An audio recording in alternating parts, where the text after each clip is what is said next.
तो अल्लाह मियाँ अगर हैं वाकई हैं तो उन्होंने उल्टे हाथ की राख के चपेड़ मारी। हमारी कौम जो है ये बस एक हजूम है, जैसे हसन निसार साहब, वो जिनका ताल्लुक सेंट्रल एशिया के साउथ से है। ड्रामेबाजियां भाई छोड़ो, क्रिकेट छोड़ो, ये क्या काफरों का खेल खेलो, जाओ नमाज पढ़ो जाके घर में, तो दरसो तदरीस का काम करो। जो ब्रेन वॉशिंग इनकी बचपन से हो गई है, जो ड्रामेबाजी इनके सामने रख दी गई है, इंडिया को चैलेंज करेगी या डेंजरस हो सकती है इंडिया के लिए, वो ऑस्ट्रेलिया। ऑलराइट मेरे प्यारे दोस्तों, मैं हारिस सुल्तान और वही हुआ जिसका डर था। बल्कि डर क्या था, यकीन ही था। एक छोटा सा चैलेंज दिया था कि अगर आपके अल्लाह मियाँ आपकी साइड पे हैं तो कोई नामुमकिन सी चीज करके दिखा दें। तो अल्लाह मियाँ अगर हैं वाकई हैं तो उन्होंने उल्टे हाथ की राख के चपेड़ मारी हमारे उन लोगों के मुंहों पे जो कुदरत का निजाम, जो अल्लाह हमारे साथ है, जो नमाजें पढ़ते हैं, ड्रामे करते हैं, जिनका ख्याल ये होता है कि जी हम नमाज पढ़ेंगे तो मैच जीत जाएंगे। इस तरह के जो बेवकूफ लोग हैं उनके मुंहों पे अल्लाह मियाँ ने राख के चपेड़ मार दी।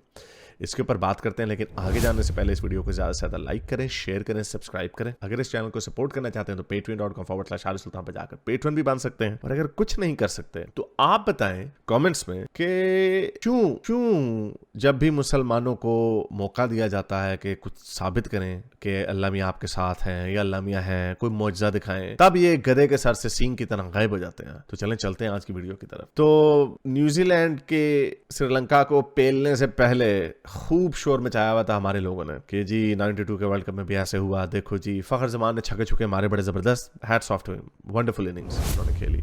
और इस वर्ल्ड कप में सिर्फ गंदी परफॉर्मेंस ही नहीं थी, बल्कि इस वर्ल्ड कप के अंदर जो अंदरूनी दराड़ें थी, जो खलिश थी प्लेयर्स के दरमियान, वो भी एक्सपोज हो गई। प्लेयर्स और बोर्ड के दरमियान वो भी एक्सपोज हो गई। चीफ सेलेक्टर मौलवी इंजमामुल हक साहिब, उनकी भी, ये मैं श्योरिटी के साथ नहीं कह रहा क्योंकि मुबशर लुकमान ने ये बातें कही हैं कि उन्होंने अपनी एक एजेंसी खोली हुई थी जिससे वो प्लेयर्स को साइन अप कर रहे थे, फेवरेटिज्म वगैरह, ये सारी चीजें थी जिसकी वजह से ग्राउंड में जहां पे इनको निखर के पूरी दुनिया के सामने अपने लोहा मनवाने की बारी आती है, जब वो मौका आता तो वहां पर ये बुरे तरीके से फेल हो गए। फखर जमान की जो सिलेक्शन है उसके ऊपर भी बहुत क्वेश्चंस हैं। मेरा ख्याल से फखर को हमेशा ही खिलाना चाहिए बिकॉज वो एक एक्सप्लोसिव प्लेयर है। चल जाए नहीं चलते कोई बात नहीं, लेकिन जब चल जाते हैं तो फिर धज्जियां उड़ा देते हैं। सो वो भी एक गंदा डिसीजन था। शाहीन अफरीदी फॉर्म से बाहर थे शुरू में, हसन को खिलाते रहे बार बार, वो भी फॉर्म से बाहर। स्पीड उनकी भी 120-25 से ऊपर नहीं जा रही थी। शाहीन की स्पीड थोड़ी बेहतर हुई towards the back end of the tournament, but it was too late by them. ऐसी टीमों के साथ हार गए, अफगानिस्तान के साथ हार गए। I am not disrespecting Afghanistan team, I think they played really well. उन्होंने ऑस्ट्रेलिया को भी लड़खड़ा दिया था, लेकिन वो मैचेस हार गए जो नहीं हारने चाहिए थे। साउथ अफ्रीका का मैच हार गए, वार्नर का कैच बड़ा इजी कैच छोड़ दिया जिसकी वजह से। तो ये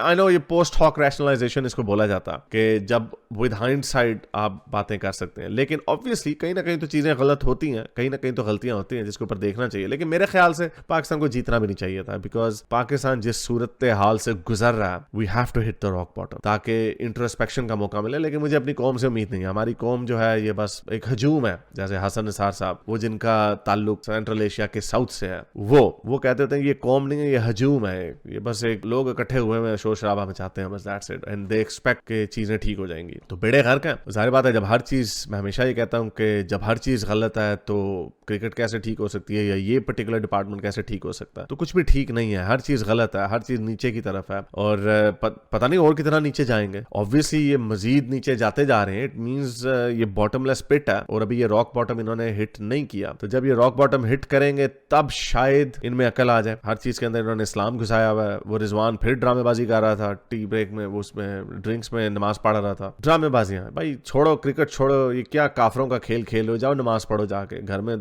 तो दरसो तदरीस का काम करो। कितनी मजे की बात है। ये तब मौलवी बनते हैं क्रिकेट छोड़ने के बाद, यानी जब इनका मकसद निकल जाता है। मजा तो तब है ना, अपने करियर को छोड़ो, जिस तरह जुनैद जमशेद ने अपने सिंगिंग करियर को छोड़ के जवानी में, जब वो हैंडसम भी था, तब उन्होंने दाढ़ी उगाई, उन्होंने कहा भाई मैंने गाने नहीं गाने। हालांकि वो उनके लिए भी डिफिकल्ट था क्योंकि वो उन्होंने फिर दाढ़ी दोबारा शेव करा के फिर गाना शुरू किया, फिर दोबारा आ गए इस्लाम की तरफ। I know it's difficult, it's not easy. तो करो तब करो। जवानी में ड्रामेबाजी के लिए करते रहते हैं, काफरों वाला खेल खेल रहे हैं, इस्लाम के खिलाफ है, बस ठीक है, पैसे बन रहे हैं, पैसे भी तो बनाने हैं। तो ये सारी ड्रामेबाजियां, इनको मौका मिलेगा, ये शोबदेबाजी ड्रामेबाजियों से इनकी जान छूटेगी तो फिर क्रिकेट अच्छी होगी ना। ये तो साबित हो गया ना कि अगर आपने क्रिकेट जीतनी है तो उसके लिए आपको मजहब की जरूरत नहीं है, क्योंकि अगर इस्लाम या मजहब की जरूरत हो तो आप जीतते जाओ मैच। और बाकी बाकी टीमें जिनमें इस्लाम नहीं है वो हारती जाए, सिंपल लॉजिक है। लेकिन नहीं, जो ब्रेन वॉशिंग इनकी बचपन से हो गई है, जो ड्रामेबाजी इनके सामने रख दी गई है, बस इन्होंने उसी के ऊपर चलते रहना। तो एनीवे, तो मैच हुआ और अल्लाह मियां ने पहले ही हरा दिया इनको, टॉस ही हरा दिया। नामुमकिन हो गया, या तो होता ना चलो 400 बनाते हैं उनको 100,